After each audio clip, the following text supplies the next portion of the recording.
राम राम महाराष्ट्र मित्रांनो, मी तुमचा प्रणव.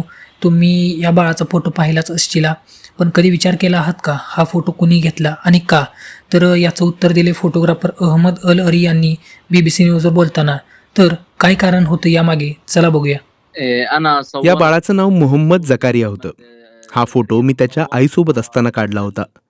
ते गाझाच्या उत्तरेकडच्या त्यांच्या घरातून विस्थापित झालेत. तो त्याच्या आईसोबत एका पूर्णपणे उघड्या तंबूत राहतोय. तो तंबू खरं सांगायचं तर ते एका थडग्यासारखं भासत होतं. मी हा फोटो का काढला? तर मला जगाला दाखवायचं होतं की गाझामधली मुलं बाळं किती भीषण उपासमारीला सामोरं जात आहेत. मोहम्मदला दूध मिळत नाही, ना बाळाचा फॉर्म्युला मिळतं, कसलेच जीवनसत्व नाहीत.